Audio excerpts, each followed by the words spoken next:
Hi everyone. ఈరోజు మనం పొలంలో మందు స్ప్రే చేయడానికి వచ్చాం. ఈ మిరప చేను వచ్చేటప్పటికి 75 రోజులు దాడుతుంది. మనం ఈరోజు తీసుకొచ్చిన కాంబినేషన్ వచ్చేటప్పటికి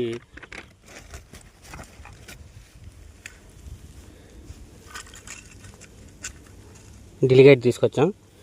మనం ఎప్పుడైనా కానీ డిలిగేట్ కొట్టినప్పుడు దాంతో కాంబినేషన్ ఖచ్చితంగా క్రాప్ మ్యాక్స్ స్ప్రే చేయాలి. ఈ రెండు జోడి పక్కా వాడాల్సిన జోడి. ఈ రెండు మనం ఎప్పుడు డిలిగేట్ వాడినా దాంట్లో వరకు క్రాప్ మ్యాక్స్ ఖచ్చితంగా వాడతాను. ఇది 2 సార్లు స్ప్రే చేస్తే సరిపోయింది. ఫస్ట్ మొక్క వేసిన 60 రోజులకు ఒకసారి, 75 రోజులు దాటిన తర్వాత రెండోసారి.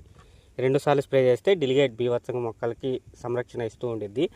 అక్కడక్కడ పొలంలో పసుపు రంగులో ఉంది కాబట్టి మనం అగ్రిప్రో ప్లస్ తీసుకొచ్చాం. మనం ఈ 3 కాంబినేషన్ ఎలా ఉందో ఒకసారి నాకు కామెంట్ చేయండి. ఎవరైనా వాడి ఉంటే నాకు కామెంట్ చేసి నెక్స్ట్ రైతులకు ఎవరైనా ఉపయోగకరంగా ఉండిద్ది. Thank you everyone.